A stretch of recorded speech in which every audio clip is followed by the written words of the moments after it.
This video will show how to 3D print with an Ender 3 machine. Topics covered will include an introduction to the machine interface, loading a job file, and identifying appropriate settings for a successful job. When approaching a 3D printer, the first assumption is that it will be ready to run a job. However, this video will walk through a progression of steps to set everything up in case any adjustments are needed, particularly for future projects. First, make sure the machine is on and that the screen has lit up to load the display. It will display ready at the bottom to indicate that it is ready for use. As the first check, inspect that the build plate is level. Start by accessing the menu by pressing the interface button. The button can also be rotated to navigate through the available options. Start by scrolling to the motion submenu and pressing the button to select it. The topmost option will return back to the previous directory. The following three are Move Axis, Auto Home, and Disable Steppers. It is important to understand the coordinate system the machine uses. Use the right-hand rule to determine the directions of the X, Y, and Z axes. Hold your right hand above the build plate with your thumb pointing right. As they are, your fingers point in the positive direction of their corresponding axes. So positive X is toward the right, positive Y is towards the back, and positive Z is towards the top. The origin 000 is not located in the middle like it is in Cura, but it is instead in the front bottom left corner. Now make the build plate movable by hand. To do this, disable the steppers by selecting this option in the motion submenu. Now the build plate can be moved manually front and back in the Y direction, and the print head can be moved left and right in the X direction. To move the print head up and down in the Z direction, navigate back to the motion submenu and select Move Axis. Then choose Move Z. Now select an increment for how much the print head will move by, such as 10 millimeters. The machine will automatically move to the specified coordinate. Note that the screen will display the absolute coordinate that the print head will drop to. The last option in the motion submenu is Auto Home, which will return the print head to coordinate 000. It is important to check if the build plate is too high or too low. If the build plate is too high, the hot nozzle will engrave the build plate, creating depressions and grooves, and will cause the filament to not extrude properly. This damage makes future adhesion less successful and could lead to more failed print jobs. Here's an example of how the filament does not extrude because there isn't enough airspace between the nozzle and the build plate. This issue can waste print time and make future jobs less likely to print. If the build plate is too low, the filament will not be pressed into the build plate and it will fail to stick properly. Here's an example of how the filament lifts off the location it was meant to be deposited and relocates into undesired areas. This will result in waste of material and print time. To avoid these issues and check that the build plate is leveled correctly, we can manually adjust the height of all four corners.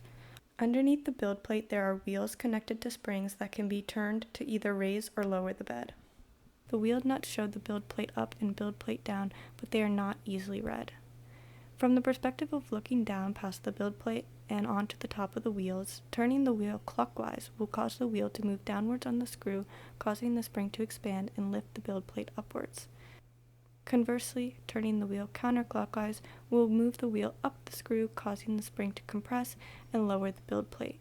When you look at both scenarios, you can see that when the wheel is lowered, the build plate is higher and vice versa.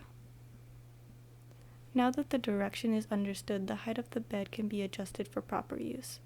A paper triangle gauge, approximately the height of 3 sheets of printer paper, can be used to ensure the nozzle is the right distance away from the bed. Position the build plate so the nozzle is directly above one of the corners. Slide the triangle between the nozzle and the bed. If it does not fit, lower the bed until it does, then raise the bed until the nozzle and build plate just pinch or resist sliding paper in between them. Repeat this process for all corners in the center of the build plate. Then take a second pass through each corner and center to make sure all 5 spots have the same level.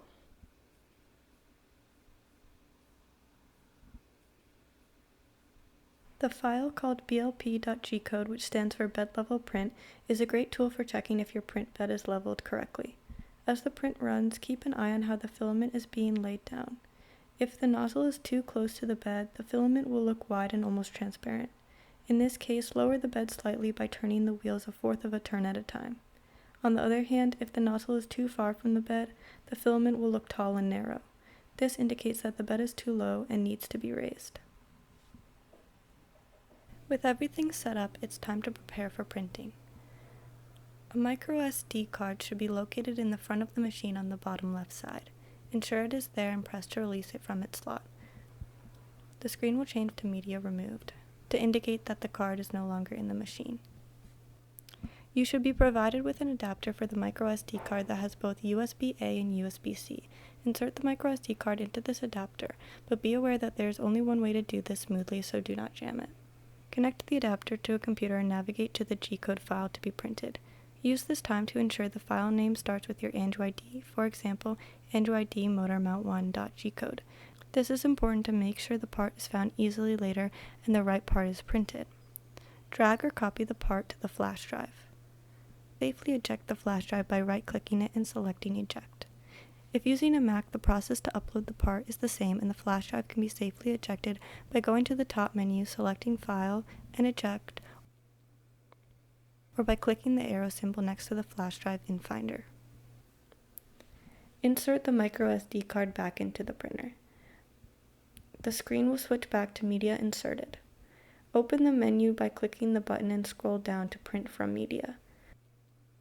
Select this and then navigate to the file that was just uploaded and select it. A prompt to start the print will appear. Turn the interface button to select print and press to confirm. The machine will home to its starting position at 000 if it's not already there. The machine will also start to heat the bed and extrusion nozzle to the desired temperatures for printing.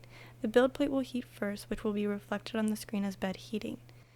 The bottom number reflects the actual temperature on the bed, and the top temperature is the temperature that it will heat to, which will be 50 degrees Celsius. After the bed is fully heated, the screen will switch to extruder heating, and the machine will similarly heat the nozzle to 200 degrees Celsius. These settings are defined by the G-code file, so manual adjustment is unnecessary, but this video will also cover how to do that in a later section. It will take a couple minutes for the bed and nozzle to heat up, at which point the machine will start the 3D print. Be sure to monitor the first few layers to ensure the machine is printing properly. If any issues arise, the machine can be paused or stopped through the menu. Pausing the print will stop the machine but still allow the print to be restarted later. Stopping the print, on the other hand, will cancel and abort the print. If this option is selected, there will be no opportunity to resume the print.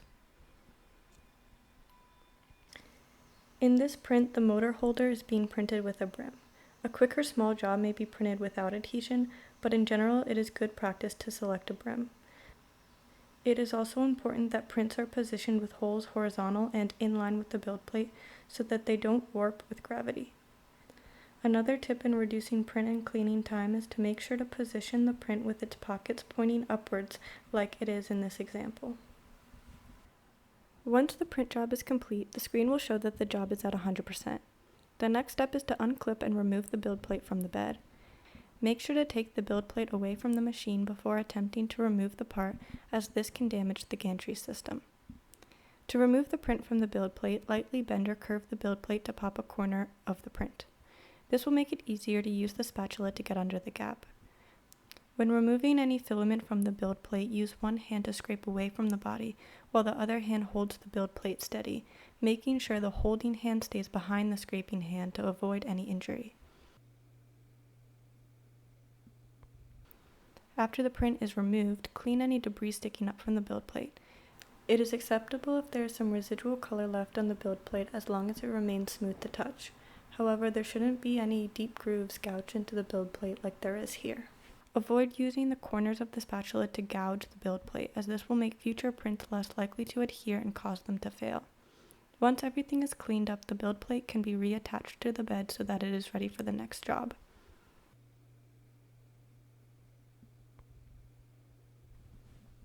The filament may break between the spool and the feeder. This section of the video will walk through how to fix this to ensure proper operation of the printer. There are 3 tools required for this task: a wrench, small pliers, and small cutters. First, heat the nozzle to soften the remaining filament inside. To do this, open the menu and navigate to temperature. There should be an option Preheat PLA, which serves as a shortcut to quickly heat everything for PLA usage if the specific temperatures are not remembered. Alternatively, by returning back to the temperature menu, there will be an option nozzle where the temperature can be adjusted manually. Select this option and rotate the interface button until the desired temperature of 200 degrees Celsius is reached. Now navigate back to the info screen to ensure that the nozzle is being heated to 200 degrees. Once the nozzle has reached this temperature, use the wrench to unscrew the two nuts connecting the tube that brings the filament to the nozzle. In the back, unscrew the nut and then squeeze the spring near the filament to pull it out and release it. Now, unscrew the front end and pull out the filament from the print head. Be careful as this end will be hot, so use the pliers to pull the hot end of the filament out of the front end of the tube, ensuring that the melted filament is not dragged through the tube. Next, prepare to insert the new filament. First, reinsert the front end of the tube back into the nozzle and secure it by rescrewing it in place. Next, repeat this process on the other end of the tube. With the tube now securely in place, we can move on to feeding the new filament. Use small cutters to snip the end of the filament at a slant, making it easier to feed through the initial entrance. Squeeze the spring and carefully insert the filament into the gold hole. The filament will travel through the clear tube and eventually reach the nozzle.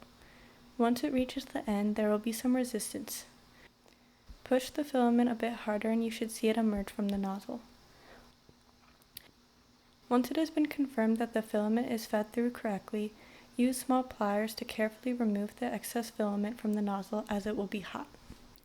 This video has provided a comprehensive overview of 3D printing with the Ender 3 machine, from initial setup and build plate leveling to printing and removing a job, as well as replacing the filament.